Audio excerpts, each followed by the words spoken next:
Admiral stood on the bridge of his flagship, watching the human space station burn. His crystalline body caught the light from the massive displays showing the battle.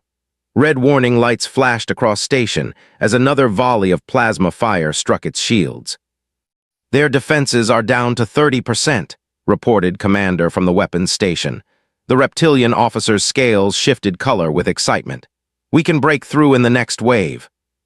Nodded slowly. The hegemony had been fighting these humans for 8 months now. Every battle had gone the same way. The humans would fight hard with their primitive weapons, but alien technology always won in the end. Plasma cannons melted through human armor like it was made of paper. Energy shields deflected their crude metal bullets. Quantum drives let alien ships dance around the slow human vessels. "How many human ships remain?" asked. "Sensors show 12 vessels still active around the station," came the reply. "Most are damaged. They're using old chemical rockets and kinetic weapons, nothing that can threaten our forces." The Admiral felt satisfaction flow through his crystalline structure. The humans called themselves fierce, but they were just primitives from a death world. Their planet had too much gravity, poisonous air, and deadly weather. It had made them violent and unpredictable, but violence meant nothing against superior technology. The hegemony fleet stretched across space like a metal constellation. 300 ships from 12 different alien species. The elegant vessels with their crystal hulls. The flowing Nereid ships designed for underwater combat. The massive dreadnoughts built like moving fortresses. Each species brought their own advanced weapons and tactics. Against them, the humans had barely 50 ships total. Most were converted cargo vessels with armor welded on and missile tubes bolted to the hull. They looked like scrap metal compared to the sleek alien warships. "Begin the final assault," ordered. "Target their reactor section, end this quickly." The space around station lit up with weapons fire. Hundreds of plasma beams and energy missiles streaked toward the human defenses. The station's shields flared bright blue, then started to crack like breaking glass. Inside the station, Commander Sarah watched her tactical display with growing despair. Red dots showed hull breaches throughout the outer rings. Yellow indicators marked failing systems. Her small fleet was being torn apart by weapons they couldn't match. "Ma'am, shield generators 3 and 7 are offline," reported her communications officer. "We've lost 2 more destroyers, the Beijing and the Cairo." Gripped her command chair as another explosion shook the station. Through the viewport, she could see alien ships moving in perfect formation. Their weapons never seemed to run out of power. Their shields deflected everything her forces could throw at them. "How long until the shields fail completely?" she asked. 20 minutes, maybe less," came the grim reply. Had fought in the border wars against alien raiders for 10 years. She had seen human colonies burned from orbit. She had watched good soldiers die fighting enemies with weapons that seemed like magic. But she had never faced anything like this coordinated assault. The hegemony wasn't just raiding human space anymore, they were claiming it. World by world, system by system, they pushed humanity back toward Earth. They said humans were too dangerous to be allowed to spread through the galaxy. Too violent, too unpredictable. "Ma'am," the communications officer called out, "we're receiving a transmission from the alien flagship." "Put it through." The main screen flickered and showed Admiral on his bridge. His crystalline features seemed to glow with inner light. When he spoke, his voice sounded like wind chimes. "Human Commander," he said in perfect English, "your position is hopeless. Surrender now and your crew will be relocated to a suitable world. Continue fighting and they will all die." Stood up straight, even as another explosion rocked the station. "This is human territory, Admiral. We won't surrender to invaders." "Your species is young and violent," replied. "You come from a death world that made you into killers, but killing means nothing against true civilization. We have weapons you cannot imagine. Ships that can cross the galaxy in days. Technology that your primitive minds cannot understand." "Maybe," said, "but we're still here." His expression showed something like pity. "Not for much longer. Your shields are failing. Your ships are destroyed. No reinforcements can reach you in time. Even if they could, what would a few more Death World primitives accomplish against the combined might of 12 species?" The transmission ended, leaving staring at static. Around her, the command center buzzed with desperate activity as her crew tried to coordinate their remaining defenses. "Ma'am," the communications officer said quietly, "should we send out a distress call?" Thought about it for a moment. Earth was weeks away even by the fastest human ships. The main fleet was scattered across a dozen systems, fighting their own desperate battles. What help could possibly arrive in time? But she was a human officer, and humans didn't give up. "Send it on all frequencies," she ordered. "Full emergency broadcast. Tell them station is under attack by overwhelming alien forces. Tell them we need immediate assistance." "Yes, ma'am, broadcasting now." The message went out across space at the speed of light, racing toward the inner colonies and Earth itself. Knew it was probably useless. By the time any help could arrive, station would be nothing but debris. Outside, the alien fleet moved closer. Energy weapons carved glowing lines through the darkness as they hammered the station's failing shields. The beautiful alien ships looked like deadly jewels against the stars. Admiral watched the human defenses crumble with satisfaction. Soon, the death expansion would end here. The galaxy would be safe from their violent influence. The hegemony would restore order to this region of space. He had no idea that far away, other humans were already moving. Ships were turning toward system. Orders were being given, and the true nature of Deathworld survivors was about to reveal itself. The final battle for human space was just beginning. 3 days had passed since Commander sent the distress signal. Station looked like a dying beast, its outer hull torn open in dozens of places. Atmosphere leaked from the wounds in glittering streams of frozen air. Emergency lights cast an angry red glow through corridors filled with smoke and floating debris. Moved through the station's core, checking on her remaining defenders. They had pulled back from the outer rings when the aliens broke through the main shields. Now they held the essential areas, life support, power, and the central command center. Maybe 2,000 people left out of the original 15,000. "Status report," she asked Lieutenant Park, her chief engineer. "We've got power to essential systems only," Park replied, his face streaked with grease and fatigue. "The fusion reactor is running at 40%. We've welded blast doors across the main corridors and set up defensive positions at each checkpoint." Through a cracked viewport, could see alien shuttles moving between their ships and the station. They weren't in any hurry now. Why should they be? The humans were trapped, running low on everything they needed to survive. The aliens had been methodical. They would take a section, clear it room by room, then move to the next. Their energy weapons cut through human barricades like scissors through paper. Their personal shields deflected bullets and shrapnel. They wore full armor suits that looked more like works of art than military gear. But the humans made them pay for every meter. Hidden mines, ambushes from maintenance shafts, explosive traps rigged to blow when the aliens thought an area was secure. People fought with the desperate creativity that came from having no other choice. "Ma'am," called Sergeant Martinez from his position at the barricade. "They're moving up through Section C again, same pattern as before." Nodded grimly. The aliens would probe their defenses, test their remaining strength, then pull back for another bombardment from space. They could afford to take their time. The humans couldn't. Far away, in the inner human colonies, distress signal had finally reached its destination. Terra Nova Command Center buzzed with activity as Admiral Torres studied the tactical displays. The holographic map showed human space as islands of green surrounded by an ocean of red hegemony-controlled territory. "How long since the signal was sent?" Torres asked his intelligence chief. 72 hours, sir. Given the transmission lag, the battle could already be over." Torres was a veteran of the border wars. He had fought aliens before, but never anything like this organized assault. The hegemony had always been content to raid human colonies, steal resources, maybe destroy a settlement to make a point. This was different. This was conquest. "What forces can we deploy?" he asked. Colonel, his operations officer, pulled up another display. "First Expeditionary Fleet is the closest unit with enough firepower to matter. Admiral has been running training exercises in the system. She could reach in 5 days if we authorize emergency transit." "What about the other fleets?" "Scattered across 12 systems, sir. We've been fighting defensive actions for months. Everyone's committed to holding their assigned sectors." Torres studied the numbers. First Expeditionary Fleet was humanity's elite unit, 200 ships crewed by veterans who had learned to fight aliens with inferior technology and win.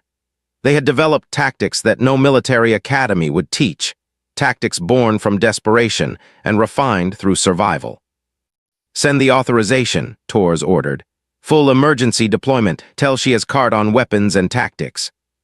Sir hesitated. "The fleet will be operating beyond our supply lines if they're destroyed." "Then we're probably finished anyway," Torres replied. "The hegemony isn't raiding anymore, Colonel. They're trying to end us as a spacefaring species. We either stop them or we keep running until we're pushed back to Earth."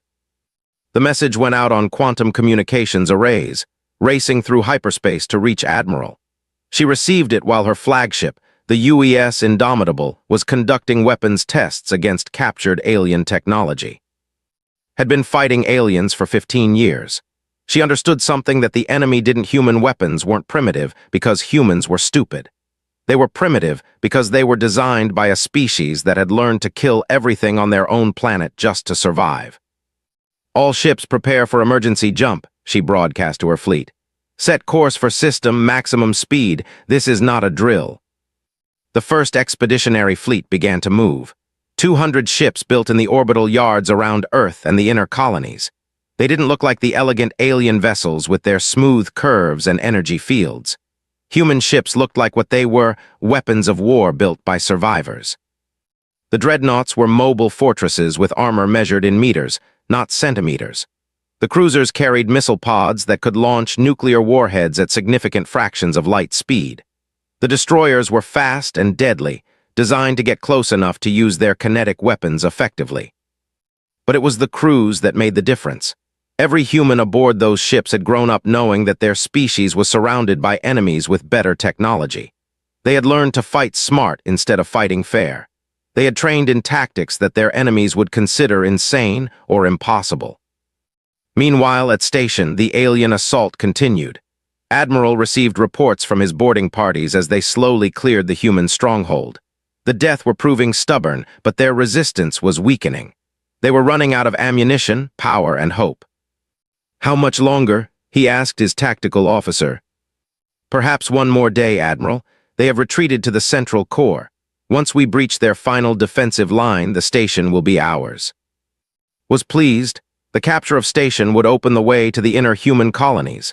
Within a year, the hegemony could push the Death back to their home system. Maybe then these violent primitives would accept their proper place in the galaxy as subjects of more civilized species. His sensors officer suddenly looked up from his console. "Admiral, we're detecting unusual energy signatures at the edge of the system." "Explain." "Unknown contact, bearing 27 Mark 6. Energy patterns consistent with faster-than-light travel, but not any technology in our database." Felt a flutter of concern. "Human reinforcements." "Impossible, sir. Human ships are too slow. Even their fastest vessels would take weeks to reach us from their nearest base." But deep in space, something was moving toward system. Something that tore through the fabric of reality with the brutal efficiency of a species that had learned to solve problems with overwhelming force rather than elegant solutions. The human armada was coming, and they were very angry. Space around system exploded into chaos as the human fleet arrived. Where alien ships emerged from faster-than-light travel with graceful energy discharges, human vessels tore through reality like angry gods. The quantum barriers that held space and time together screamed as 200 warships forced their way back into normal space. Admiral stared at his tactical display in shock. The energy signatures were massive, violent, completely unlike the refined FTL technology used by civilized species. It was like watching someone kick down a door instead of opening it politely. "Report," he demanded, his crystalline voice sharp with alarm. 212 contacts, his sensor officer replied, scales shifting to worried yellow patterns. "Ship masses range from 50,000 to 800,000 tons. They're huge, Admiral." The human dreadnought UES Indomitable led the formation, its angular hull by years of combat. Behind it came cruisers, destroyers, and support vessels, all built with the same philosophy. If something couldn't be done elegantly, do it with enough force to make elegance irrelevant. Admiral stood on her bridge, studying the tactical situation. The alien fleet was spread around station in a standard siege formation, 300 ships against her 200. On paper, the aliens had an advantage. Had read the intelligence reports. Alien weapons were more powerful, their shields stronger, their ships faster. In a fair fight, humanity would lose. Fortunately, had no intention of fighting fair. "Open a channel to the alien fleet," she ordered. The communication went out on all frequencies, reaching every ship in the hegemony force. Face appeared on screens throughout the alien fleet, a middle-aged woman with gray hair and hard eyes that had seen too many friends die in alien raids. "This is Admiral of the Terran Expeditionary Fleet. You are ordered to cease hostilities and withdraw from human territory immediately. You have 60 seconds to comply." Admiral felt his confidence return. 60 seconds. These Death World primitives were either insane or stupid. His fleet had every advantage except numbers, and his numerical disadvantage wasn't that significant. "Open a channel," he ordered. "Let me speak to this human." His image appeared on his main screen. She looked tired but determined, like someone who had been fighting a long war and intended to finish it. "I am Admiral of the Hegemony," he said. "Your ships are primitive and outnumbered. Your weapons cannot penetrate our defenses. Surrender now and your crews will be treated according to the laws of civilized warfare." Smiled, and something in that expression made feel cold despite his crystalline nature. "Admiral, you've been fighting our garrison forces for months, defensive units with old equipment and green crews. What you're looking at now is the 1st Expeditionary Fleet. We're the ones who've been fighting aliens for 15 years. We know exactly how to hurt you." "Impossible. Your technology is centuries behind ours." "Technology isn't everything," replied. "Sometimes experience matters more. Your 60 seconds are up." The channel closed, leaving staring at a blank screen. Around him, his bridge crew waited for orders. The alien admiral felt a moment of doubt, but quickly pushed it aside. His fleet had plasma cannons that could melt asteroids, energy shields that could deflect any kinetic weapon, ships that could dance around the slow human vessels. "All units engage the human fleet," he broadcast. "Demonstrate the price of challenging the hegemony." The battle began with a display of alien firepower that lit up space like a new sun. Hundreds of plasma beams and energy missiles streaked toward the human formation. The elegant hegemony ships moved with perfect coordination, their weapons creating patterns of destruction that should have shattered any opposition. The human ships took the assault head-on. Their thick armor absorbed energy that would have vaporized more elegant vessels. Their shields, crude but powerful, deflected what they couldn't absorb. And when ships were damaged, their crews didn't evacuate, they kept fighting with whatever systems remained functional. "Their armor is thicker than our projections indicated," reported SWEPON's officer. "And their shields are operating on principles we don't understand. Brute force electromagnetic fields instead of quantum barrier technology." Watched the alien fire tear into her fleet and felt grim satisfaction. Human ships were built to take punishment. They had to be, because humanity always faced enemies with superior technology. The solution wasn't to build ships that never got hit. It was to build ships that could get hit and keep fighting. "All ships close to effective range," she ordered. "Execute Battle Plan Omega." The human fleet began to move forward, accepting more damage as they closed the distance. To alien observers, it looked like suicide. Their own tactics emphasized standoff engagement with energy weapons. The idea of deliberately moving closer to an enemy was alien to their military thinking. But ships had weapons that worked best at close range.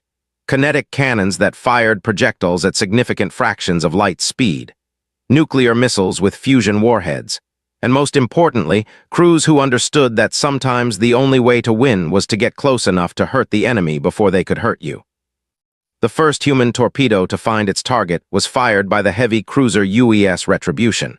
It was a simple fusion warhead with a basic guidance system, primitive by alien standards. But it was moving at 12% of light speed when it struck the hegemony battlecruiser Golden Dawn. The alien ship's shields deflected energy weapons routinely, but they weren't designed for kinetic impacts at relativistic speeds. The torpedo punched through the energy barrier like it wasn't there and detonated inside the ship's main hull. The Golden Dawn broke in half, its elegant crystalline structure cracking like glass. Atmosphere and debris exploded from the wound as the ship died in seconds. Admiral watched his tactical display in horror as other human weapons began to find their targets. A destroyer equipped with mass drivers began firing solid projectiles that moved too fast for point defense systems to track. A cruiser launched a spread of nuclear mines that detonated when alien ships came too close. "How are they penetrating our shields?" he demanded. "Their weapons operate on principles we didn't expect," his tactical officer replied. "Kinetic energy instead of directed energy. Our shields are designed to deflect plasma and particle beams, not solid projectiles moving at these speeds." The human ships continued to close, their formation looking ragged but effective. They didn't fight like civilized species with elegant tactics and minimal casualties. They fought like predators from a death world, accepting losses to inflict damage, using every advantage they could find. Studied her tactical display as the range closed. Her fleet had taken damage, but they were hurting the enemy worse. The aliens were learning what humans had always known. Sometimes superior technology wasn't enough when facing someone willing to pay any price to win. "Signal all ships," she ordered. "Prepare for close combat, show them what death can do." Admiral felt something he had never experienced before: doubt about inevitable victory. These humans weren't fighting like primitives.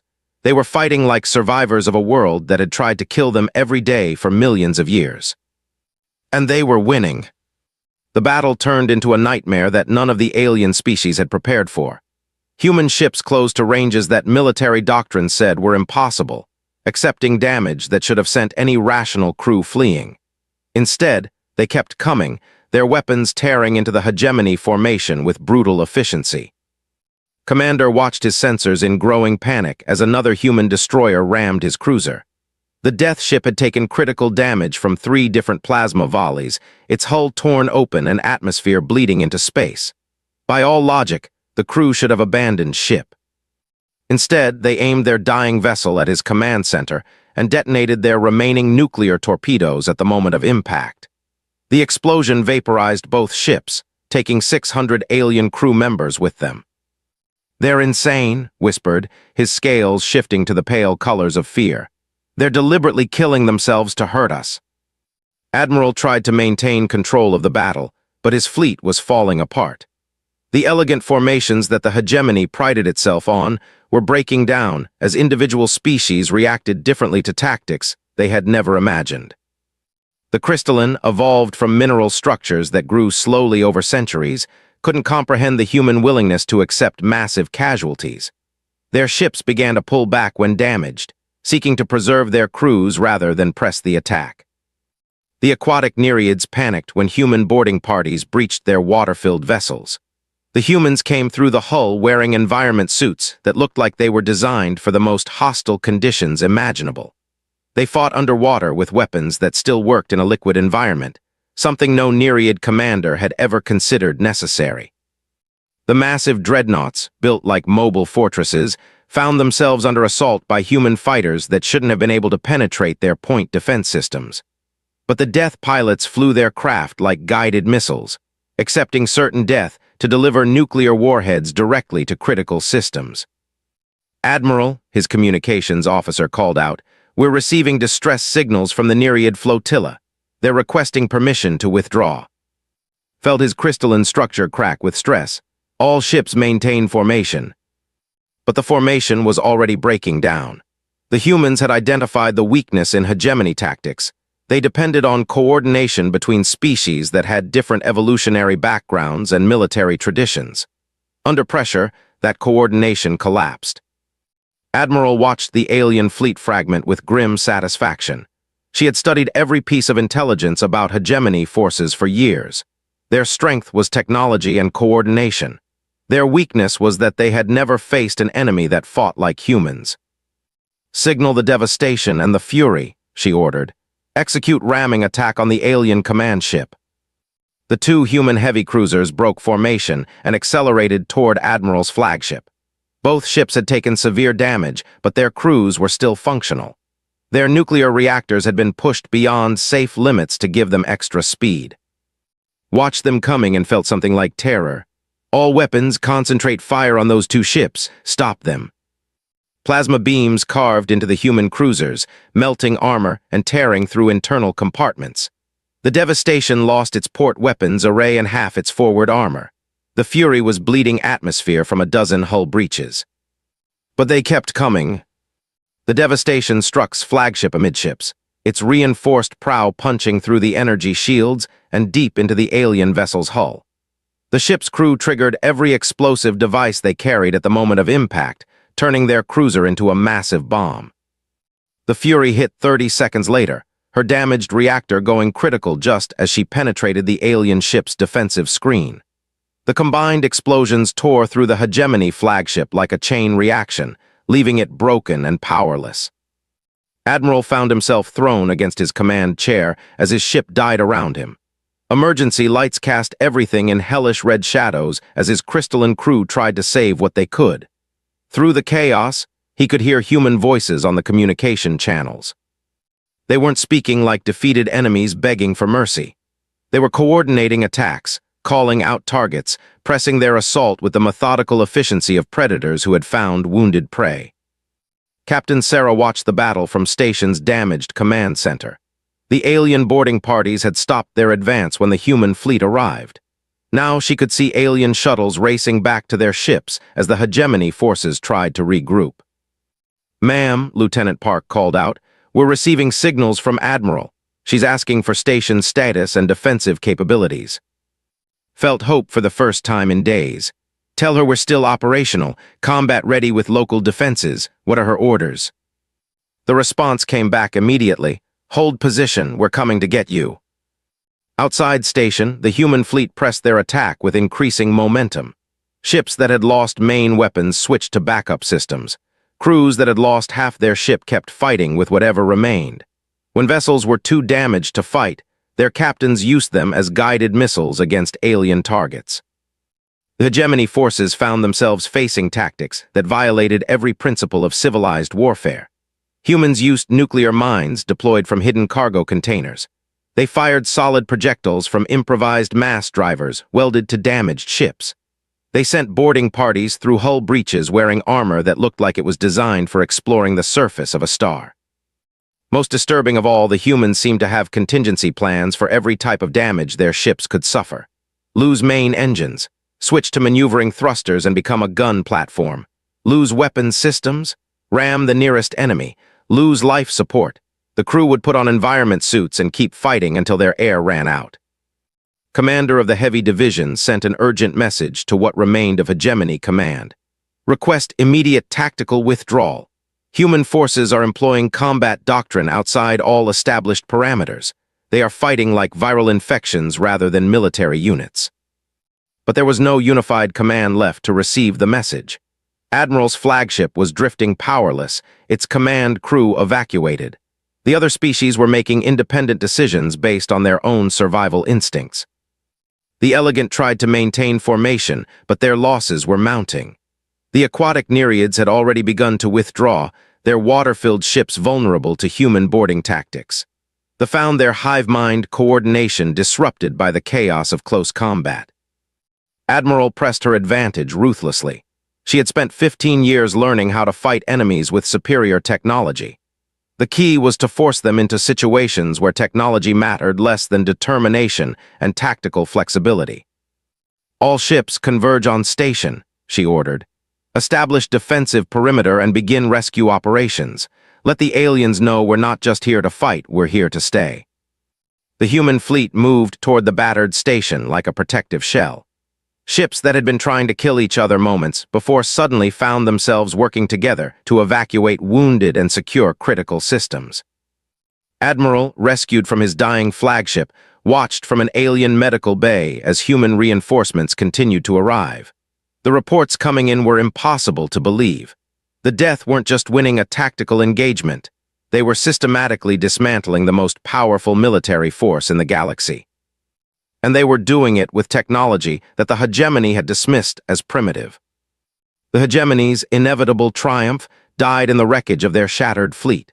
What had started as a siege to break human expansion ended as a rout that would echo across the galaxy for generations. Ships from 12 different species fled in all directions, their elegant formations reduced to panicked groups trying to escape the Death World predators. Admiral stood on the bridge of her flagship, watching alien vessels disappear into faster-than-light travel. Her fleet had taken heavy casualties, 47 ships destroyed, 38 more badly damaged. But they had broken the back of the largest alien military force ever assembled. Station was secure, its defenders rescued, and its facilities being rapidly repaired by human engineering teams. More importantly, salvage crews were already at work on the alien wrecks scattered through the system. Every piece of enemy technology would be studied, reverse-engineered, and turned into weapons for humanity's next battles. Admiral found himself aboard a human medical ship, a prisoner of war with no ship to command and no fleet to return to. The humans had treated his injuries and those of his surviving crew with professional efficiency. They gave him a room with a viewport where he could watch their operations. What he saw there disturbed him more than the battle itself. Human crews moved through space with the casual competence of people who had grown up in a hostile environment. They salvaged wreckage in radiation fields that would kill most aliens. They repaired damaged ships while under acceleration. They worked in conditions that civilized species would consider impossible. 3 days after the battle, Admiral Torres arrived aboard a transport from Terra Nova Command. He came to station not to celebrate victory, but to understand what had really happened here. The implications were staggering. Humanity had just defeated the most powerful alliance in known space using supposedly primitive technology. Torres requested a meeting with Admiral. The conversation took place in a secure conference room aboard the human flagship. The alien Admiral sat across from his captor, his crystalline features dim with defeat and confusion. "I've read the battle reports," Torres said, studying a holographic display of Earth's biosphere. "Your fleet had every advantage except one. Can you guess what that was?" His voice sounded like wind chimes in a dying breeze. "Superior numbers." "No, experience." Torres manipulated the display, showing Earth's history of mass extinctions, ice ages, eruptions, and asteroid impacts. "You called us death like it was an insult. You thought it made us primitive, but every human alive is descended from survivors of events that killed 90% of all life on our planet." The alien Admiral stared at the images of Earth's violent past. Volcanic eruptions that blocked out the sun for years. Ice ages that turned the planet into a frozen wasteland. Asteroid impacts that shattered continents. Each event should have ended complex life entirely. "We learned to make weapons from rocks and sticks," Torres continued. "To find water in deserts, to build shelters in blizzards, to hunt predators that could kill us with a single bite. Every piece of technology we developed was tested against conditions that would destroy other species."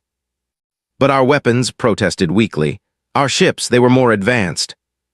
"Advanced for fighting other civilized species," Torres agreed. "Your plasma weapons and energy shields work perfectly against enemies who play by the same rules you do, but we learned warfare from a planet that has no rules except survival." The holographic display shifted to show human military equipment. The designs looked crude compared to alien technology, but Torres explained the philosophy behind them. "Our kinetic weapons use the same principles we developed for hunting mammoths with spears. Accelerate a hard object to high velocity and let physics do the rest. Our armor is designed like the shelters we built to survive ice storms. Thick, redundant, able to absorb punishment that would shatter more elegant materials." Was beginning to understand, and the realization filled him with a cold that had nothing to do with the ship's temperature. "Your entire species? You're not just warriors, you're apex survivors." "Exactly." Torres gestured toward the viewport, where human ships continued to arrive from deeper in their territory. "And now we've had 3 centuries to apply that survival instinct to spacefaring technology and warfare. Every human ship is designed by engineers whose ancestors survived the worst disasters imaginable. Every tactic is developed by officers whose species learned to coordinate during planetary catastrophes." The alien Admiral slumped in his chair as the full implications hit him. The hegemony picked a fight with 4 billion years of evolution's finest work. "You attacked our colonies because you thought we were too dangerous to be allowed to spread through the galaxy," Torres said. "You were right about the dangerous part, but you made one critical mistake." "What mistake?" Torres smiled, and it was the same expression that Admiral had worn during the battle, the look of a predator that had found prey. "You thought being dangerous was a weakness. On Earth, being dangerous is how species survive long enough to evolve." Through the viewport, they could see Station being transformed. Human engineering teams were installing new weapons systems salvaged from alien wrecks. Defensive platforms were being deployed throughout the system. What had been humanity's last outpost was becoming their first fortress in what was once hegemony space. "What happens now?" asked. Tors pulled up a star chart showing the local region. Red markers indicated hegemony systems. Green showed human territory. Yellow marked neutral zones where other species maintained their independence. "Now the galaxy learns a new lesson," Tors said. "The hegemony spent centuries teaching other species that resistance was futile, that advanced technology always beats primitive force, that civilized warfare has rules that everyone must follow." He highlighted several systems near. "We're going to teach them something different. We're going to show them that sometimes the primitives win. That survival instinct can beat technological superiority. That death don't just adapt to hostile environments. We make hostile environments adapt to us." Looked at the star chart with growing horror. The humans weren't planning to stop at defending their territory. They were going on the offensive, carrying their violent philosophy into the heart of hegemony space. "The other species will unite against you," he warned. "They'll see you as an existential threat." "Some will," Tors agreed. "But others will remember that the hegemony conquered their worlds with the same arguments they used against us. Superior technology, inevitable victory, the right of advanced species to rule over primitive ones." He stood up, preparing to leave the broken alien admiral with his thoughts. "Those species are about to learn that there's another option. They can fight back. And if they need teachers, well, death make excellent instructors in the art of survival warfare." As Tors left the conference room, remained staring at the star chart. The Battle of Station had been more than a tactical victory for humanity. It was a proof of concept that would spread across the galaxy like a virus. The age of inevitable alien superiority was over. The age of human expansion had truly begun, and the galaxy would never underestimate Earth's children again. Outside the viewport, human construction crews worked around the clock to expand Station into a major naval base. When they were finished, it would be more than just a fortress. It would be a symbol that when death answered an SOS, they didn't just rescue the desperate. They reshaped the balance of power across the stars.